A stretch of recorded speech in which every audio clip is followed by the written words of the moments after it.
ladies and gentlemen, yes, I have a new haircut. Yes, I'm in a new chair, and that is okay. College baseball and softball are starting to find their rhythm. Both the NBA and college basketball have been more than entertaining, and the NHL playoff race is starting to form just a bit more.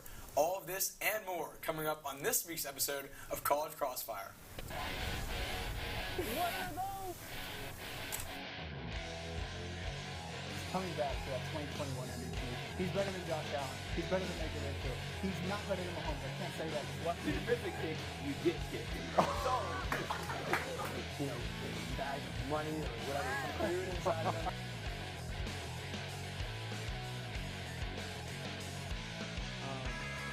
Okay. All right. We're gonna move on. Good evening and welcome into the College Crossfire. I'm your official host, Ryan Swantkowski, and we have an action-packed show tonight for you.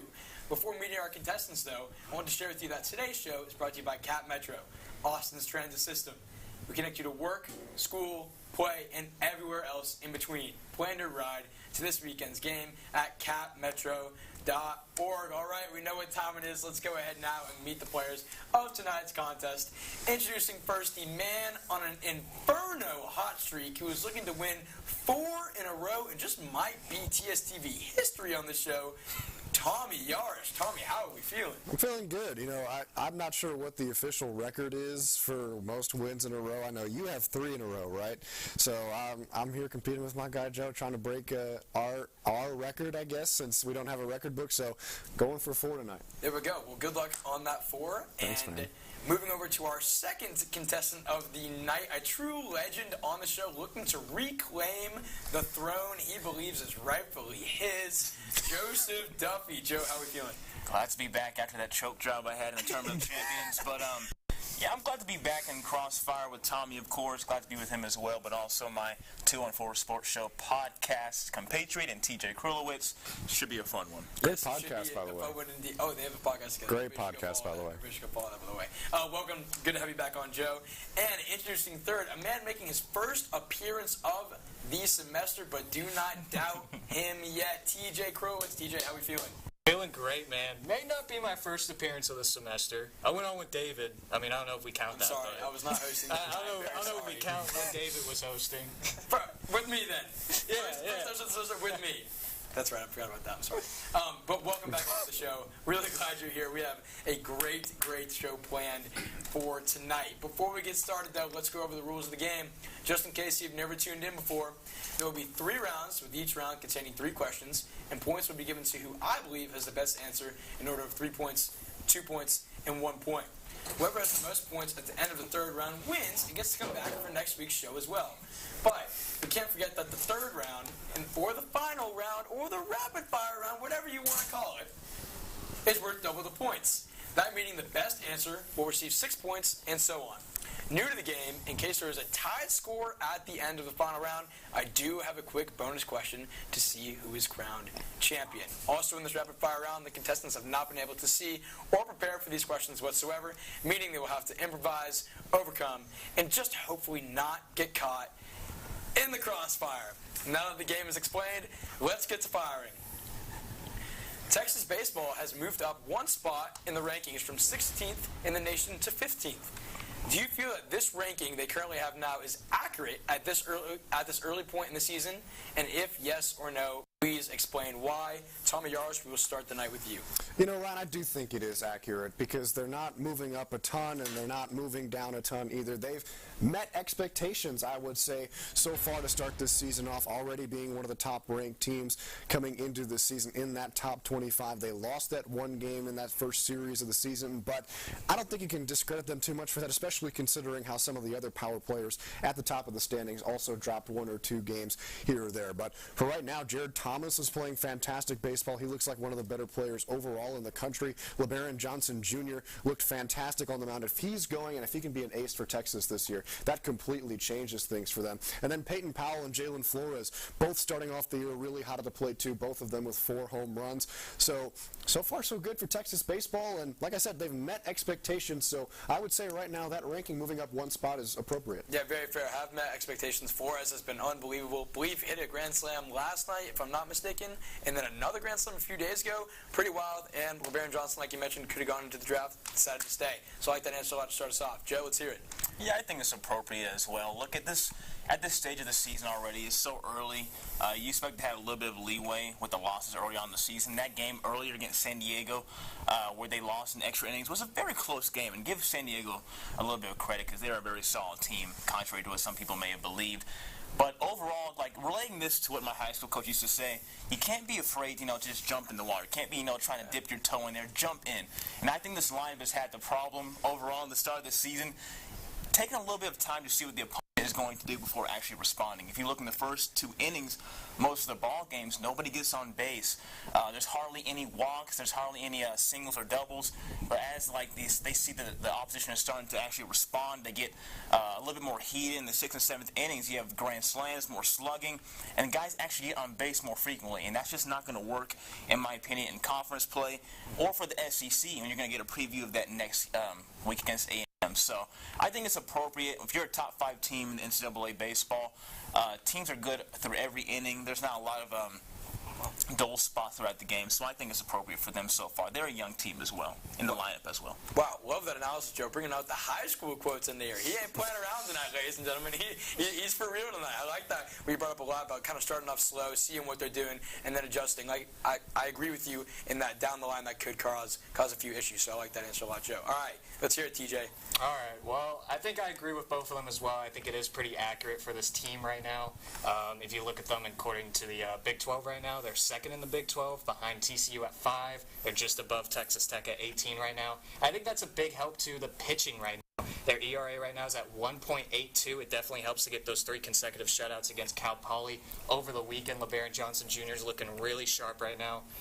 And then if you look at their batting right now, it's kind of middle of the road right now in the Big 12. They're 6th or 7th in almost every major batting stat, batting average, on-base percentage, walks, strikes, home runs, almost everything.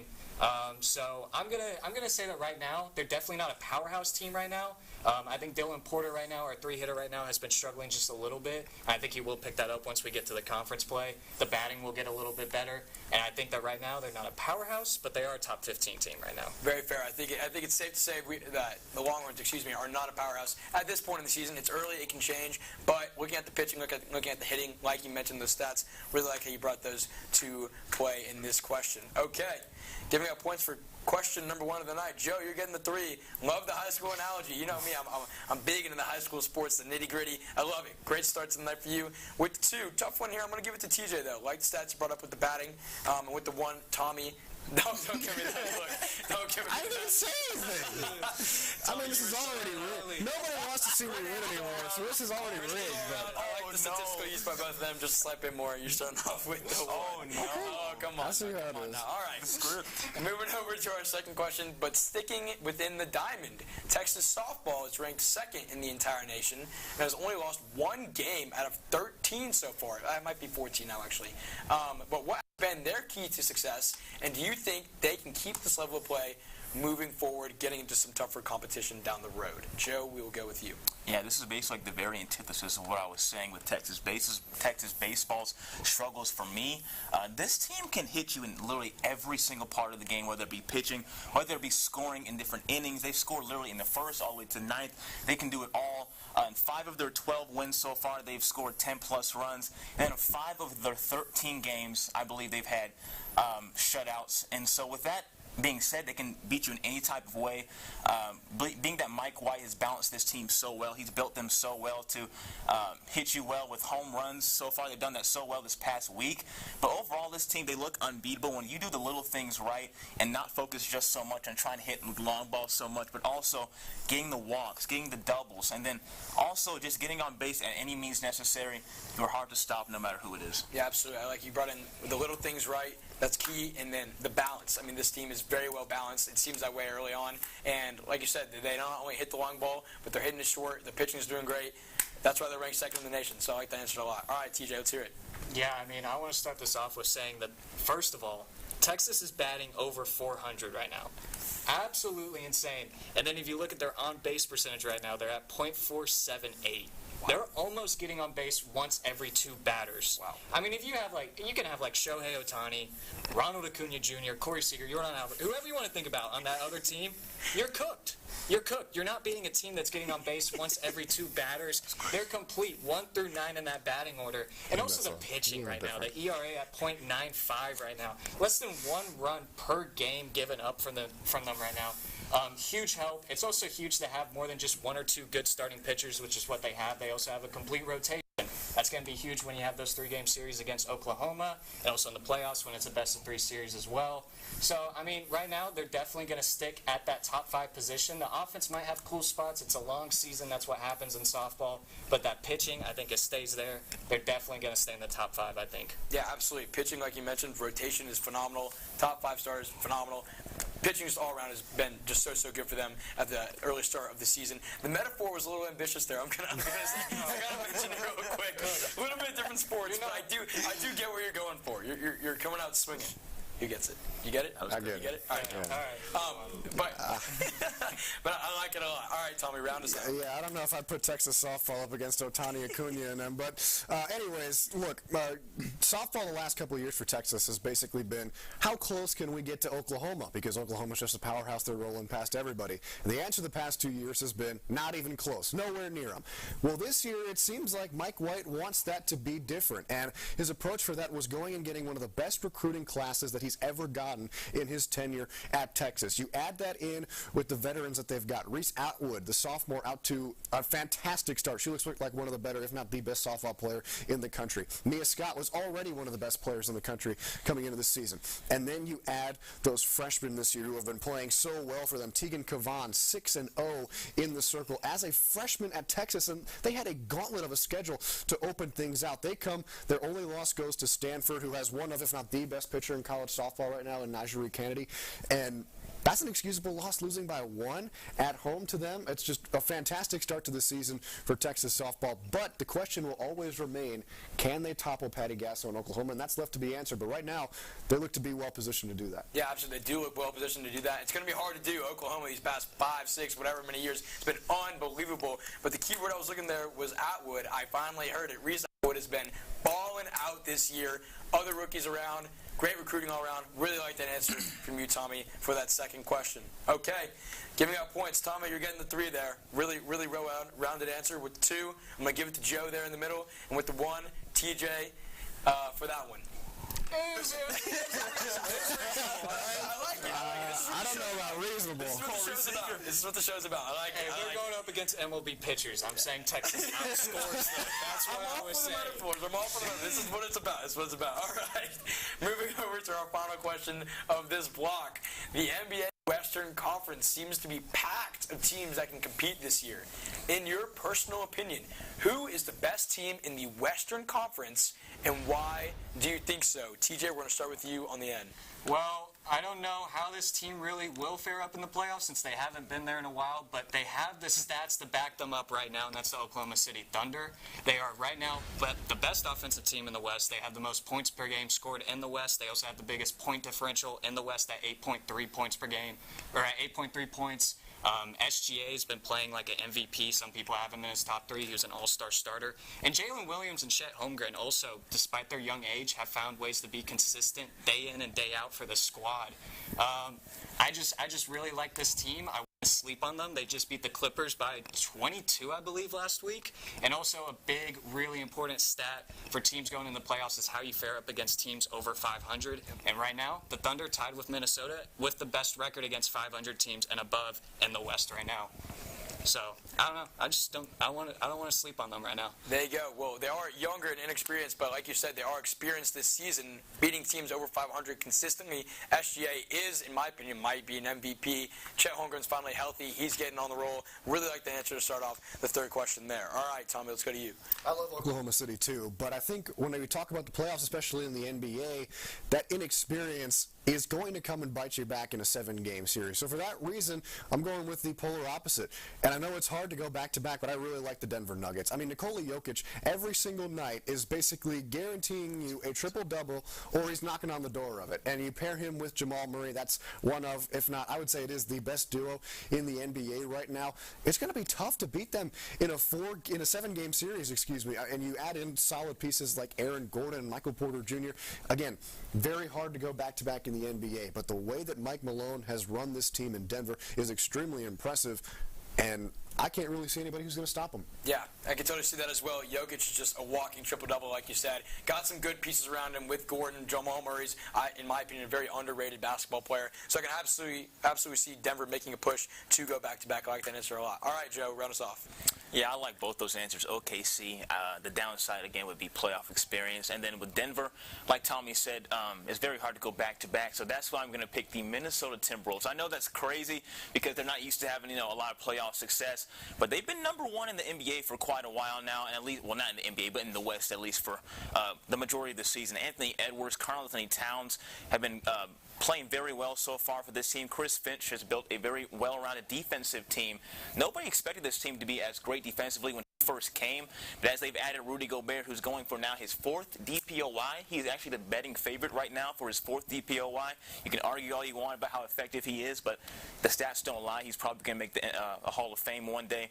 The Timberwolves are the number one. He will. He will. It's not hard to make the Hall, but they're number one in defensive rating in the NBA as it stands today.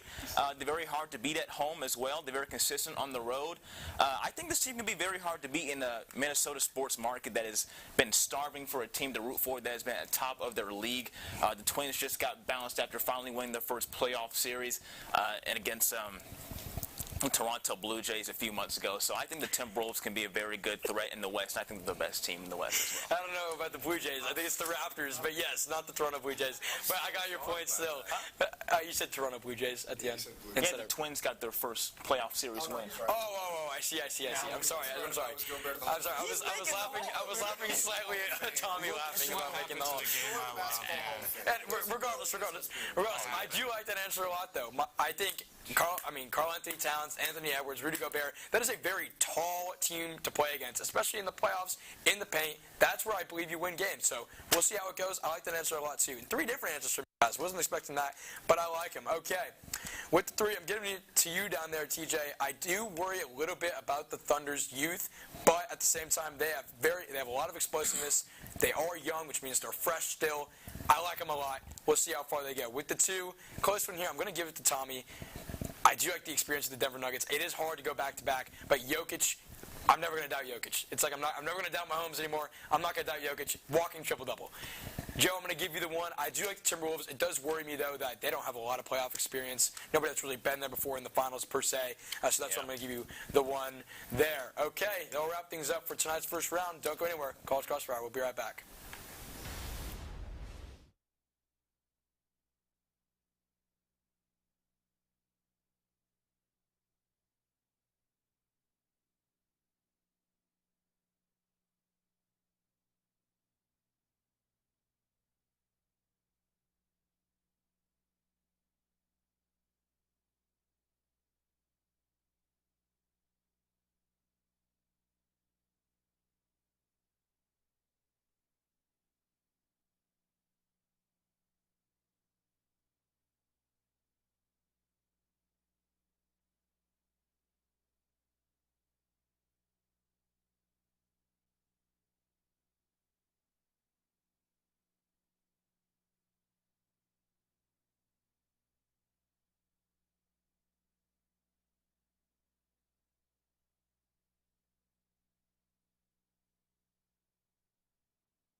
Welcome back into College Crossfire.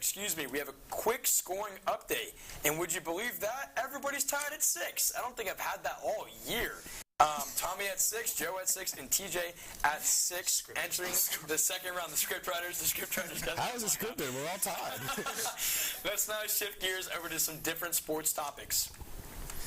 Texas men's basketball has a very interesting and anticipated 3-game stretch remaining in the regular season, with Oklahoma and Oklahoma State at home and Baylor on the road. Give me your record prediction over these 3 games and who will be Texas's main key to success. TJ, we'll start with you down there. All right, I think that for the next 3 games, I'm going to actually go 1-2, most likely the win going against Oklahoma State at home on Saturday. I want to stress this, that a lot of the big ups in this season so far has followed with a lot of big downs, and that's what's going to happen probably. I believe it doesn't change that much coming this close to the end of the season. But if they do want to be successful, I'm going to go with the top player on the team, Max Abmas, actually, because you could see there's a huge correlation to how he plays versus how he plays and how many times we win. You look at his stats, he averages more points when we win. Look at some of the big games that we've had. The upset against Baylor, he scored 15, 18 against Tech last night. He also had over 20 points against TCU and Oklahoma. And then you look at some of the losses like Houston and Kansas this past week, where he scored under 10 points. He also shoots better whenever we win. He shoots 45% when we win, 38% when we lose. He also turns over the ball less at 1.5 versus 3 turnovers a game. He had 0 turnovers against Tech. So, I mean, look, he has the perfect resume that you want for a player heading into March. So I'm going to say that it's Max Abmas. If they want to have good success, he has to get back to what he's been doing usually, scoring points, facilitating as the point guard. So that's my answer. Fair enough. We've got a statistician over here, guys. Come on. What about your stats? Let's go. He's got them ready to go. 1-2 record, I can respect that. Abmas, I can also respect that. He's been getting double-teamed more and more, it seems like, every game. But against Tech last night, they couldn't really double-team him because everybody was firing off. So really like the answer of Abmas, and I respect that 1-2 record as well. Great explanation. All right, we're going to go to Joe here. Yeah, what a crazy game in Lubbock last night. Just very hectic atmosphere. I think this team was starting to really feel the pressure. That's why I'm going to make them go 2-1 in these last 3 games. I think Oklahoma State, you're not supposed to have this mentality, but I believe that should be a gimme game for Texas. I'm glad that the Oklahoma game will at least be at home. I know Texas got a huge win in Norman last time around, but I think that this atmosphere is just way too good.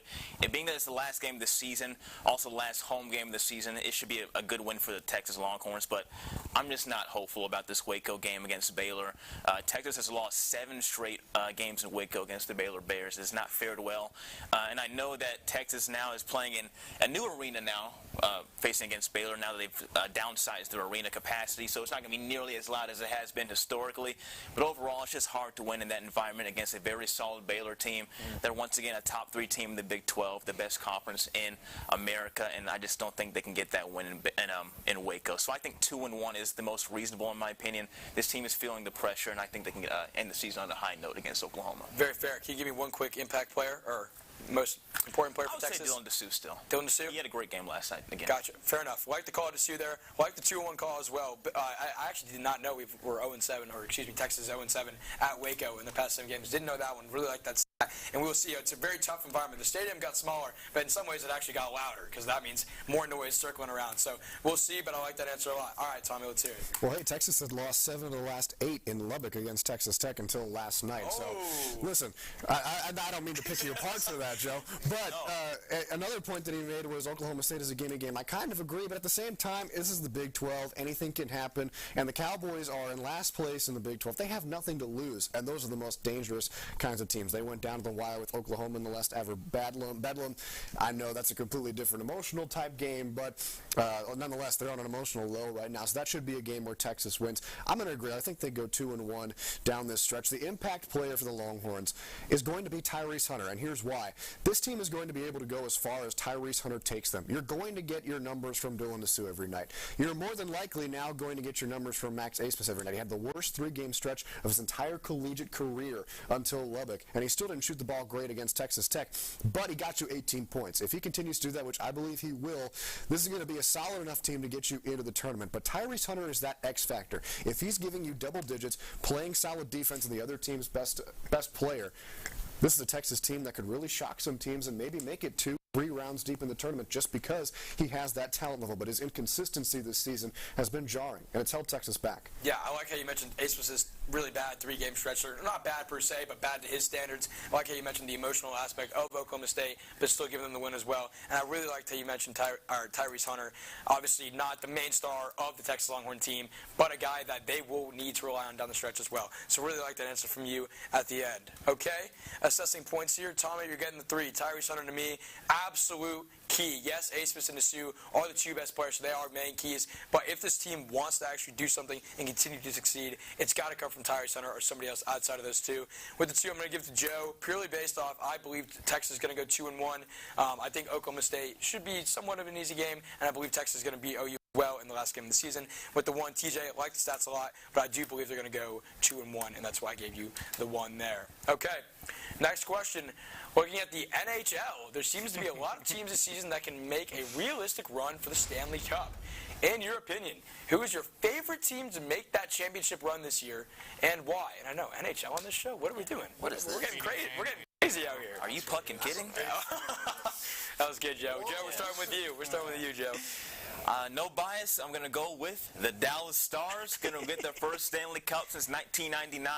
Look, this Stars team, they haven't been great defensively this season. It's one of their biggest weak points this season. They're usually a great defensive team.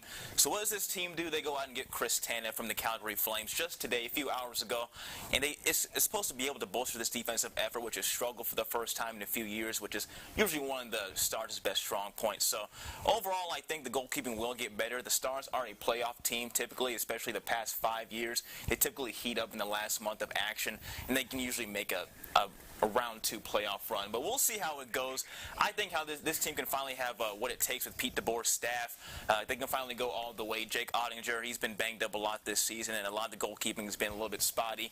But I think that this team can make a big-time run against possibly, I don't know, the Boston Bruins, or maybe some other team that can make a miracle run like the Florida Panthers did last year. So I think the Dallas Stars have a great chance. Fair enough. I think Dallas last year played really well, didn't quite get there. Dallas this year looking maybe even better than last year. Mentioned the recent news today that happened with Dallas. I like the Stars a lot moving forward as well, so I really like the answer to start. All right, let's hear it, Tommy. Well, unfortunately, I can't say my Chicago Blackhawks, but Connor Bedard is in town. He's winning a Stanley Cup soon. But sticking with kind of the Blackhawks theme, I really like the Detroit Red Wings. I think this was a team that was very active sort of at the trade deadline, and sure, they're in that middle-of-the-pack playoff hunt right now. They added Patrick Kane, who, yes, is older and at the tail end of his career, but is an extremely talented goal scorer and adds a veteran presence to a Red Wings locker room. Look, Detroit hockey, one of the original 6 teams, they always have that brand and physicality, and that sort of style of play has still remained true. You add a scorer like Patrick Kane, and that opens doors for you offensively. So a little bit of a dark horse pick there, but the Red Wings have been playing really good hockey since they acquired Kane and some of the other pieces of the trade. So give me Detroit. Fair enough. I like that. A little bit of a dark horse pick. I like that. And mentioning your Chicago boy, had to get that in there. Patrick Kane. I cried at Patrick Kane's video tribute the other day. That was very it's phenomenal. Patrick Kane, a phenomenal player. Red Wings, okay. A little bit dark horse pick. I like it, Tommy. Great call there. All right, TJ, let's hear it. All right. Look, y'all. All right, I'm the proud owner of this Dallas Stars Miro Heiskanen jersey. All right, my parents' first date was actually a Stars game. It's rooted deeply in my family. And it pains me to say this because there's a team that they can never beat, and that's the Colorado Avalanche, their divisional rival. They're 0-3 against them this season, and I think the Avalanche win because they have the golden rule of hockey right now, and that's their top 10 in penalty kill and also top 10 in the power play. Very few teams do that, and that is so huge for the playoffs.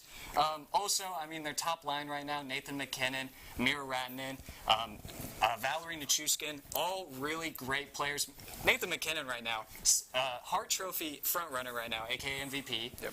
He's also second in the league in points. Miro Rantanen's also been a huge help for them. Valerie Nichushkin, former star, by the way, over 20 goals this year. Pretty crazy.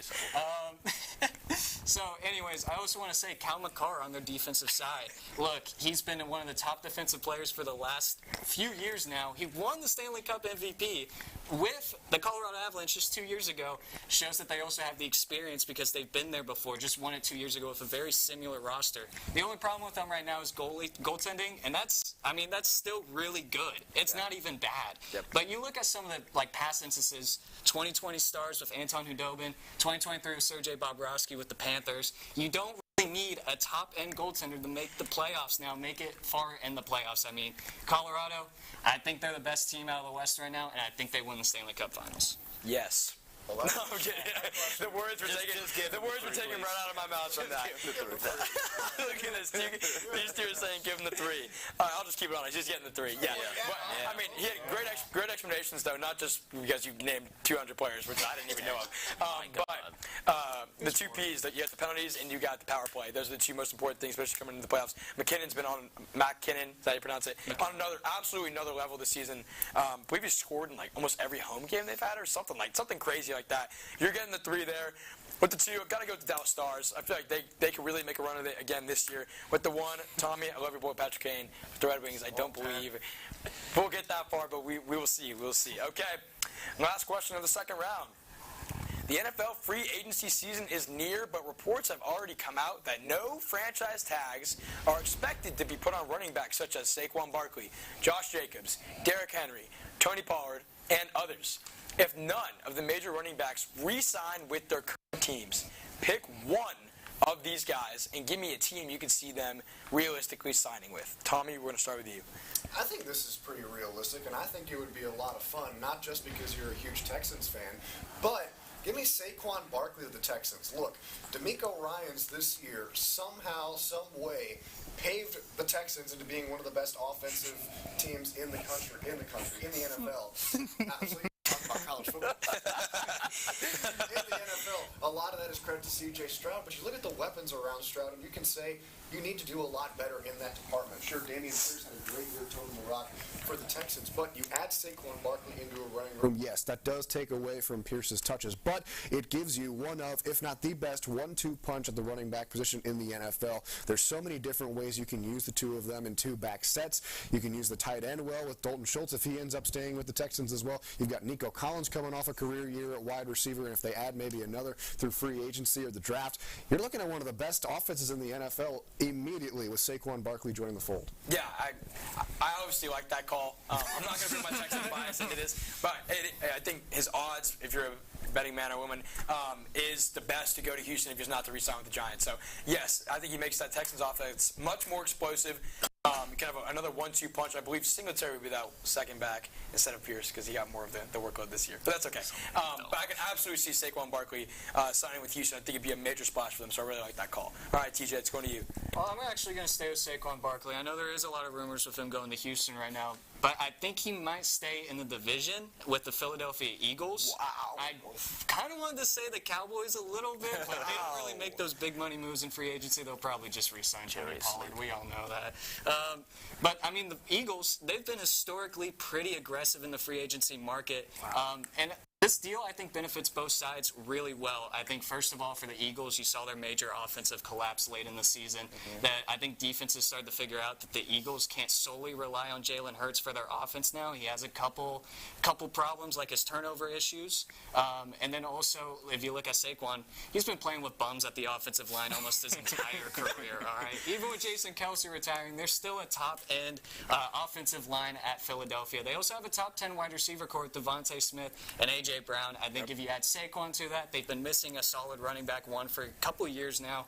I think that can bring them back to the top of the NFC. Wow, Saquon to the Eagles. I was not thinking I was going to hear that tonight, but here we are. Really like the explanation, though. Top 10 wide receiver unit. Hurts has been struggling. You can't just tush-push every down. Got to have a back that can get you those yards. Saquon could probably do that for you. So I really like that call as well. All right, Joe, round us off. I'm going to go with the king. I'm going to go with Derrick Henry joining the Baltimore Ravens. This is a match made in heaven. It's like bread and butter. It's like peanut butter and jelly.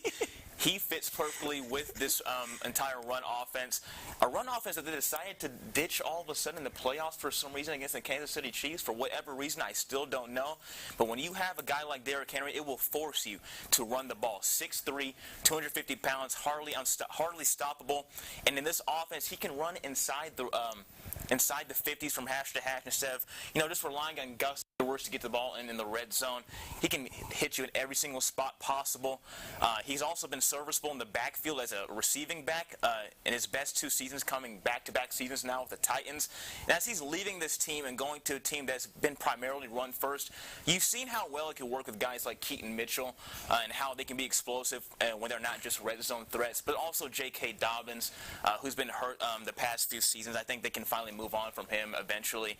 And then Keaton Mitchell, Gus Edwards, who's only been known as a goal line back.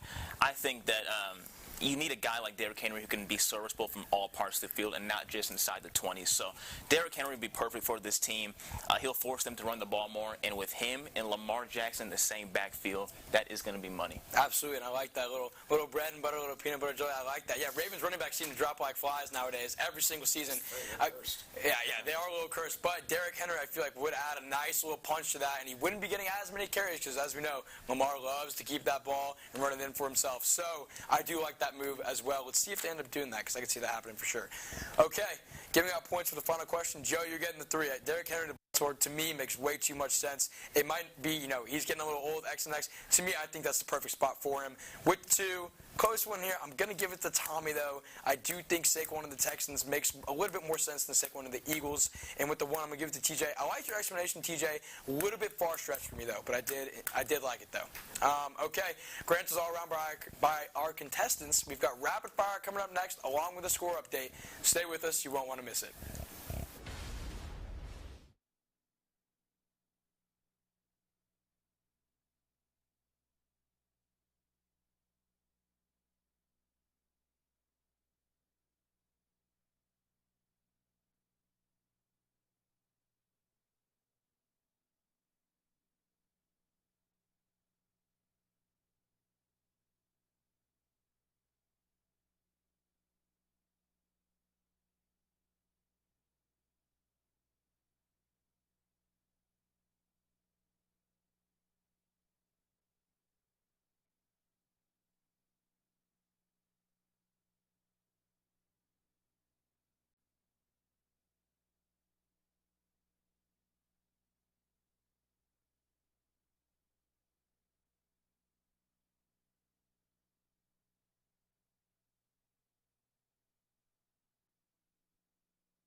Welcome back into College Crossfire. We have a tight game right now with Joseph Duffey leading the way with 13 points. Right behind him, Tommy Yarrish looking for the three-peat with 12. And right behind him, TJ over there on the end with 11. All separated by 1 point, but it's still anyone's contest to take as we enter into the final round of tonight's show that's worth double the points. And my advice to the contestants, don't get caught in the crossfire. Let's get into our first question. The LA Clippers have announced they are rebranding with new uniforms, logos, fonts, and other variables as well. Looking at professional sports as a whole, what team do you believe needs the biggest rebranding and why? Any pro sports play? Answer at your will. You want to go ahead? No, you go ahead. You go ahead. All right. This is a little bit personal for me, but the Green Bay Packers, what are we doing? What even is that? It's just Georgia with green and yellow mixed into it. What is a Packer? No one cares what a Packer is. You got to make it something interesting. I understand that Packers has the historical context of people who pack things in factories, I think it is. Cheese, yeah. Look, you got Wisconsin cheese, one of the best things in the world. No matter how much I hate the Packers, their cheese is fantastic in Wisconsin. Quite good. But we were talking about this in the back room earlier today. When you have a rebrand in your logo, you want it to be intimidating, something that strikes fear into your opponents. A giant G doesn't do that. It doesn't do it for me. So give me a angry, pissed off Packer, a very super bulky factory worker with you can put the G, you can put a helmet on him and put a G on his helmet, and that makes it a little bit scarier. But you got to strike some fear into your opponents. Give me a yoked factory worker with a G and a football. A little stiff arm on the helmet. Make that the logo. Packers. Almost like a little Heisman over there. Exactly. Okay, fair enough. It does look like a high school logo. I will give you that. Exactly. Okay. Let's hear other two. All right. This one's not really as personal for me, but the Detroit Pistons, man. But I hate their logo. It's one of the most downgraded logos they've ever had. Their logo with the horse was so sick. I have a Grant Hill Pistons jersey from that, the era where they had the horse in their logo. Also, it could help them out. They're the most depressing team probably in professional sports right now. They could definitely get a rebrand. Okay, fair enough. That horse is dope, though. I like that. It's a pissed off horse. Yeah, See, when you get pissed off stuff, you get good teams. Look at the Pistons. Pissed off cheese. No. I'm going to stick with the NBA, and I'm going to do it more personal with the Dallas Mavericks. But what Tommy was saying, they have more history with the Green Bay Packers. They can't change that stuff as willingly. The Dallas Mavericks have been a franchise since 1980. You can't change much. You can't. You have more leeway to change much, I'm trying to say. And we've had the same jersey since, I believe, the Dirk and Steve Nash era now, and they're the most stale uniforms in the league. I don't know why Mark Cuban hasn't even, attempted to rebrand. I think we should really try to go back to the retro eras in the 80s when we had green and blue. You see it more with our city uniform right now. When you look at all of our uniforms, our main home uniform, called the Association jersey right now, just says Dallas. Legit just says Dallas. That's it. It's a white jersey that just says Dallas. I'm not sure why. Because it's just too simple. You got to have some more, personality showing through your franchise. And for a team that has now Luka Doncic, you can argue is a top 3 player in the world. You have Kyrie Irving now and a very nice young core. You need something that can be more popular. And you have a whole country backing your team in Slovenia. Why not have something that can resonate with the people of Dallas and something more popular? That's a nice, more fashionable statement. Pissed off horse. Pissed off horse. It's very easy, guys. That's what we need. That's all it is. Just kidding. We're just kidding, of course. But, okay. Great answers all around. We got Mavericks, we got Pistons, and we got Packers. Look at that. Great answers across the board from you guys. I'm not telling you the points, though. Don't get me like that. I know you want to know the points. I didn't even say anything. I know you want to know the points, but I'm not giving you the points. Okay. Moving over to the second question of the round. The NFL Combine starts tomorrow afternoon, and it's a great first step into looking at future pros and how they compare to other potential draftees. And you had to give me one sleeper player who might have a phenomenal combine. Who would it be and why? By sleeper, I'm just saying, don't say Caleb Williams, or even though he's not in it. Just give me somebody not I'm going to go with Jonathan Brooks. If you're not a Texas fan, you're not really as familiar with him. You know that he was a great, running back in the nation, but I don't believe he's going to be really a top 25 pick in the draft. I think that he can be more of a late first rounder, more of a second rounder running back. And running backs are not just as hyped as they have been in the past in the NFL draft. So I think he can put up some nice measurables overall. A nice 40-yard dash for a running back, but it's not, as quick as it used to be. These running backs can be a little bit more slower these days. And he has a big build, a very nice addition he could be for a team. I think Jonathan Brooks could be also very effective on the bench press. So I'm going to go with Jonathan Brooks. Tommy, you want to tell me quick? Jonathan Brooks has a ACL. He is not participating in the Combine. Oh, man. Oopsie. That said, That's why they're sleeping. No, I agree with that. He ain't doing nothing. I agree with that. But if he's able to, get something in during pro day at Texas, maybe that's a little bit different. Look at him defending you. It's a good answer. I think Jonathan Brooks is a sleeper going into the draft. Exactly. It is unfortunate that you said he's going to run a good 40. He's only got one leg right now. I should have said the 40. I was you were cooking. I'm with it. I'm with it. He said 40. I'm like, you can't do that, sadly. But Brooks, I do think is a sleeper in the draft. I'll give that to you. Okay. This is one of, if not the best wide receiver class in recent memory for me. But I think Tez Johnson out of North Carolina with a good combine could really see himself skyrocket up boards. Look, he played with one of the best quarterbacks in the country this past season with Drake May. Missed half the season because the NCAA doesn't know what they're doing.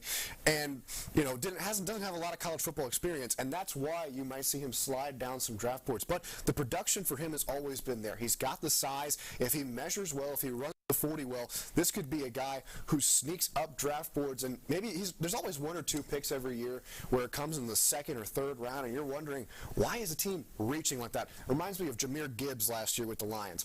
Tez Johnson could be a guy that could be reached in the second or third round, and people question why, and then he shows you why in his rookie season. Yeah, I like that a lot compared to Jahmyr Gibbs. When I saw Jahmyr Gibbs draft, I was like, a little early for me. Look what he did this year. Look what happened. Lions, the NFC Championship game. So, I like that comparison a lot. I do think he can, kind of shine in the NFL from UNC playing with Drake May. We'll see how it goes. I like that answer. All right, TJ, last one. I know this is kind of just like, I may be a lazy pick going with another Texas player, but I think Adonai Mitchell has a really good chance of being a sleeper pick. I know that some people might have him going pretty early, but I think he's going to be a huge contribution to any team right now. He's got the size. He's able to do anything as a wide receiver. He's able to catch the deep ball. He's able to also catch those quick routes and also get some good yards after contact. I think he could be a really good player for any team with a dual threat quarterback, somebody that can, I don't know. I'm going with Adonai Mitchell, though. I don't know where I was going with that, to be honest. No, fair enough. I think, AD is projected to go either super early in the second or very late in the first. And I do think at the combine he can really show off not only his speed, just agility. He's got great hands as well. So I like that. I like the pick a lot from you as well. Okay, I've given points for that one, and we're moving into our final question of the night. Bearing there is a tie, and then there is a question I have to come up with for the to decide the winner. But that's okay. All right. College basketball is always full of madness, and last Saturday, Duke center Kyle Filipowski, my Polish brother-in, was in the center of it. After the Blue Devils lost to Wake Forest, the Wake fans stormed the court, and it appears that Filipowski was banged up during it. This has led to extreme controversy across the college basketball world. What is your opinion on all of this court storming stuff, and do you have any solutions at all for it? This is the most forgettable incident ever in college basketball. I really don't think it's a big deal at all. He's playing literally tonight. He'll be fine. You'll see him limping off in that little clip right there we just showed. The guy's all right. I think it's just a little bit overblown. This is what happens with, crowd storming. Maybe you could have possibly a little bit of time as the players are leaving the court to finally storm the court to make it more, quote, safe. But overall, I don't think it was just that big of a deal. I think it got a little bit overblown. I understand Coach Shire getting a little bit upset at that because, his player got a little bit banged up, and you saw him having to be, carried on the shoulders of his teammates. And so when you see that, it's bad optics. But I think overall, it's really not that big of a deal. It'll be forgotten in a week. I don't think it's just that big of an issue in the sports world. Yeah. I somewhat agree to an extent, but at the same time, I think about the NBA. Like when there's a huge upset in the NBA, obviously the fans don't storm the court. Now that's completely different from college, and you're arrested in the NBA if you do that. But you're not going to be like Jay Billis and arrest every single person who storms the court at the college level. That's just insanity. But at the same time, fans have no business being on the floor at any time, in my opinion. I understand the excitement after an upset, but it's kind of the same thing with football, where you have to give the other team time to get off the field. If you want to celebrate, that's fantastic, but eventually something is going to happen. In Kyle Filipowski's instance, even Caitlin Clark's instance, is just signs that something could potentially brew over to where it takes one fan. It only takes one fan to throw one punch, and it completely changes the entire narrative. So I don't want to be too what if, try to adopt that philosophy, but it's hard. I'm hard-pressed not to think about it. It's unsafe, especially for the opposing team in big rivalry games, especially imagine if, for example, Texas Tech last night against Texas. If those fans had stormed the court, they were already throwing beers towards the Texas bench. That's a legitimate, dangerous situation for the opposing team. So getting rid of it makes the most sense to me, but I can also understand why you may want to get them off the court first and then storm the court. But I think getting rid of it, all in all, makes things better, and it helps everybody out. Okay. Fair enough. Really like the insight there, Tommy. Fair enough. All right, TJ. I kind of agree with both of them in a sense. I think that it is kind of an overreaction. Look, okay, so we've all seen the video from last year with Texas and Texas Tech where the players started, some of the fans, Tech, when they were rushing the field, they started lowering their shoulders, and the Texas players. Where's the national outrage when that happened? Why does it have to wait till it's a Duke player for that national outrage to happen with fans crossing or going onto the court? But look, man, at least in college, if I'm paying tuition, man, you best bet I'm going to be on that court if we beat somebody like Houston. All right? I'm going to be on that court. I think it's fun. I think it's fun for the sport. I think the what if is a dangerous situation. But I also think, if we do have a solution to this, I think it's just getting the players off the court, holding the students until they're able to get off the court and then let them rush the field or court. Yeah, fair enough. Okay. Man. Wow. Okay, my job has not been easy tonight at all. Great answers from all of you, not only tonight, this answer especially, though. Really liked all your insight on it, because that is a very big deal still moving forward as well. So thank you guys for being here, and it's been a great show. That being said, we do have a winner. There is no tie tonight. Can we get a quick little drum roll? The winner of tonight's show is TJ. Out of nowhere. At Do we have time for FaceTime? Oh my God. We do? Yes. Yes, we do. Heck yeah. All right. I'm dedicating this win to my parents. I think they're watching live. Jamie Krilowicz, Kristen Krilowicz, I love y'all. Finally happy to get a win on Crossfire this There we year. go. Hope there's some more next week. There we go. Look, TJ, congratulations. Joe, Tommy, Joe, thank you so much for coming back on. Tommy, I'm sorry the run had to end there. all good. But man, had some good competition. But thank you to you all again, and that will wrap things up for us here at TSTV tonight. Thank you to everyone who makes the show possible, from the contestants, the in-studio personnel, people in Master Control, to all of you watching, especially. I'm your host, Ryan Swantkowski, and we will see you next week.